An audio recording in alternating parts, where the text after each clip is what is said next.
रूस ने कह दिया है कि जब तक तोड़ेंगे नहीं तब तक छोड़ेंगे नहीं। रूस पर ड्रोन हमलों की जैसे बरसात होने लगी है। पुतिन की सेना ने कुछ हमलों को तो नाकाम कर दिया, लेकिन उसका एक एयरबेस है जहां एक साथ 20 ड्रोन जो है धमाका करने में कामयाब हो गए। पुतिन को बहुत बड़ा नुकसान हुआ, लेकिन उन्होंने इसका बदला 1 घंटे के अंदर आखिर कैसे ले लिया, ये देखकर ज़ेलेंस्की के होश फाख्ता हो गए।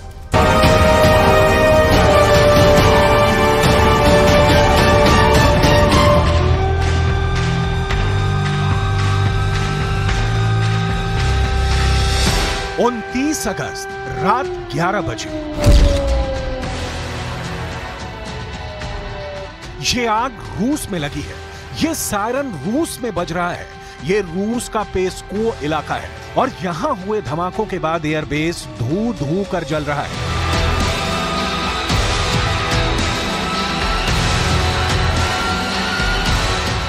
इन तस्वीरों की वजह से रूस में जितनी दहशत है, उतना ज्यादा पुतिन गुस्से से भरे हुए हैं, क्योंकि इस हमले में 20 ड्रोन से हमला किया गया और इस अटैक में रूस के एक तो नहीं 4 बड़े मालवाहक विमान IL-76 तबाह हो गए हैं। ये वो विमान हैं जिससे यूक्रेन के मोर्चे पर रसद पहुंचाई जाती थी और सैनिकों को पैरा ड्रॉप भी किया जाता था। एयरबेस से आग के शोलों और इस तबाही का मंजर देखने के बाद पुतिन फौरन हरकत में आए और फिर यूक्रेन की राजधानी कीव इस सीजन के सबसे बड़े हमले से दहल गई।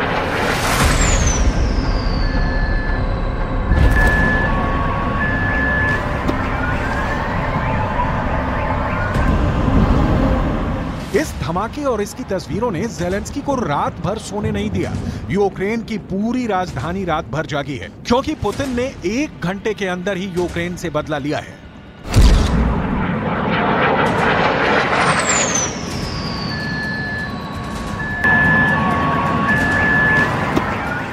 ये मिसाइल नहीं बल्कि उसका मलबा है। जब पेस्को पर हमला हुआ, उसके ठीक 1 घंटे के अंदर कीव पर इतनी मिसाइल और ड्रोन दागे गए कि ज़ेलेंस्की के एयर डिफेंस को समझ में नहीं आया कि ट्रैक कैसे करें और रोके किसे। ये यूक्रेन की एयरफोर्स का दावा है कि रूस की तरफ से 28 क्रूज मिसाइल फायर की गई और 15 कामिकाज़े ड्रोन राजधानी कीव पर बरस पड़े। हालांकि यूक्रेन का यह भी दावा है कि उसने कुल 44 हमलों में से 43 को मार गिराया, लेकिन यह हमेशा की तरह ज़ेलेंस्की और यूक्रेन के रक्षा मंत्रालय का बड़बोलापन ज्यादा लगता है, क्योंकि इतने बड़े पैमाने पर हुए मिसाइल और ड्रोन हमलों को रोक पाना आसान नहीं है और इस वक्त तो ज़ेलेंस्की के एयर डिफेंस भी मिसाइलों की कमी से जूझ रहे हैं। बड़ी बात यह है कि पुतिन ने 1 घंटे के अंदर पेस्को का बदला लिया है। पुतिन ने साबित कर दिया है कि ऐसे हमलों के लिए वो यूक्रेन को माफ नहीं करेंगे। पुतिन की एयरफोर्स की मुस्तैदी कितनी ज्यादा है और वो ज़ेलेंस्की के हमलों का जवाब कितनी तेजी से देते हैं, इसके लिए आपको पुतिन की बमबारी वाली ताकत को समझना पड़ेगा। पुतिन इस वक्त अपने बड़े बड़े बम वर्षक विमानों से यूक्रेन पर हमला कर रहे हैं और इनमें Tu-22 भी शामिल है और Tu-95 भी। ऐसे विमान कई टन बम लेकर चलते हैं और फिर यूक्रेन पर ऐसे बरसते हैं कि जमीन पर कुछ नहीं बचता। पुतिन ने कीव पर किए हमले में 11 Tu-95 बम वर्षक विमानों का इस्तेमाल किया और इन विमानों से 28 H-55 मिसाइल फायर की गई। ये विमान कैस्पियन सागर की तरफ आसमान में थे और वहीं से ये मिसाइल दागी गई, जिनकी रेंज 2500 किलोमीटर तक है, जबकि कीव पर 16 शाहिद 136 विमानों से भी हमला किया गया और ये अटैक अलग अलग दिशाओं से हुआ। पुतिन की जवाबी कार्रवाई का दर्जा रूस पर हुए हमले के लेवल से तय करता है। इसमें कोई शक नहीं कि रूस के पेस्को में जो ड्रोन हमला हुआ है वो रूस के एयर डिफेंस सिस्टम की बहुत बड़ी चूक कही जाएगी। इसमें कोई शक नहीं कि ज़ेलेंस्की के पास अब रूस के अंदर तक हमला करने की ताकत आ चुकी है और वो इसका प्रदर्शन पहले भी कर चुके हैं। अब सवाल है कि पेस्को हमले में ड्रोन का इस्तेमाल कहां से किया गया।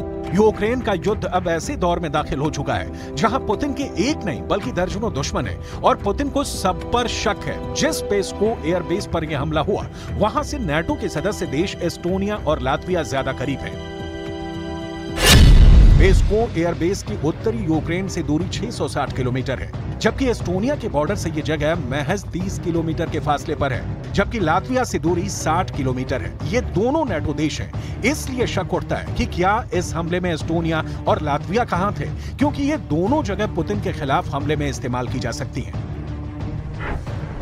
यूक्रेन के युद्ध को देखते हुए ये हमले बहुत गंभीर बात माने जा रहे हैं, क्योंकि अगर इसमें पुतिन किसी भी तरह से ये साबित करने में कामयाब रहते हैं कि ऐसे हमलों में एस्टोनिया या फिर लातविया का भी हाथ है, तो फिर कोई ताकत रूस को नेटो पर हमला करने से नहीं रोक पाएगी।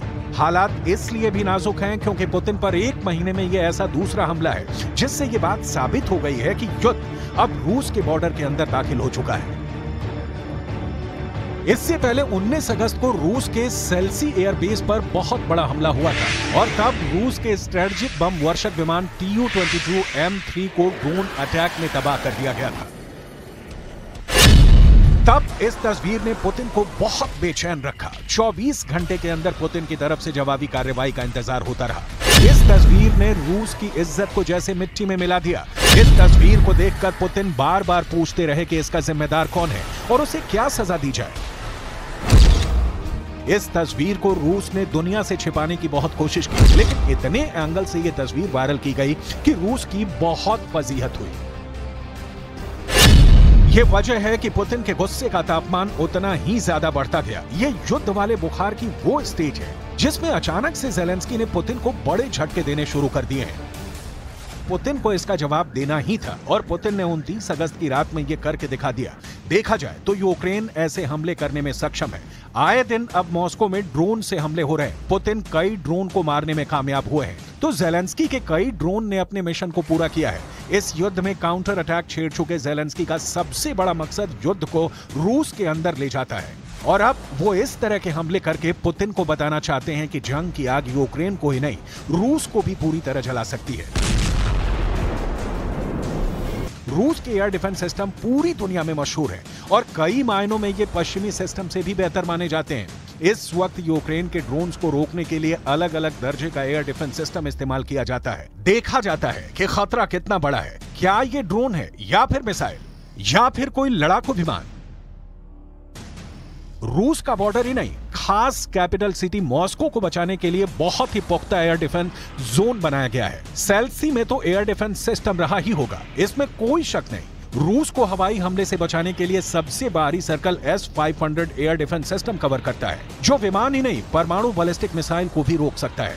इसके अंदर का दायरा S-400 एयर डिफेंस सिस्टम देखता है, जो मिसाइलों के साथ स्टेल्थ फाइटर को भी ट्रैक करके मार गिरा सकता है। इसके अंदर का दायरा बुक एयर डिफेंस सिस्टम और पांचसीर S-1 देखते हैं। ये दोनों पॉइंट एयर डिफेंस सिस्टम है। इनमें पांचसीर को तो क्रेमलिन के आसपास इमारतों की छत पर भी लगाया गया है, ताकि ये उन टारगेट्स को खत्म कर सके जो किसी वजह से S-500 और S-400 जैसे एयर डिफेंस सिस्टम से बचकर क्रेमलिन जैसे टारगेट तक पहुंच जाते हैं। पेस्को और सेल्सी में भी ऐसा ही हुआ, लेकिन यहाँ रूस का पॉइंट एयर डिफेंस सिस्टम काम नहीं आया और ज़ेलेंस्की का ड्रोन मौत बनकर पुतिन के परमाणु हिटमैन यानी Tu-22 पर टूट पड़ा और उसे पूरी तरह जलाकर खाक कर डाला। रूस के अंदर हो रहे हमलों को लेकर अमेरिका भी डरा हुआ है। अमेरिका का कहना है कि वो रूस की सीमा के अंदर यूक्रेन के हमलों का समर्थन नहीं करता। रूस के अंदर युद्ध पहुंचेगा तो पुतिन के साथ रूस की चरमराई हुई अर्थव्यवस्था और पूरी तरह गिरेगी, इसमें कोई शक नहीं। ये युद्ध तब तक चलेगा जब तक पुतिन की जेब भरी रहेगी। पुतिन की जेब खाली हुई और गैस और पेट्रोलियम के निर्यात पर प्रतिबंधों की वजह से लगाम लगी तो पुतिन के लिए युद्ध को संभालना मुश्किल हो जाएगा। इस वक्त रूस के मॉल्स और बाजारों में चहल पहल कम हो गई है। बहुत कम लोग अब महंगी खरीदारी बर्दाश्त कर पा रहे हैं। लोगों की जेब खाली है। सवाल है कि क्या रूस की अर्थव्यवस्था इस युद्ध को संभाल पाएगी।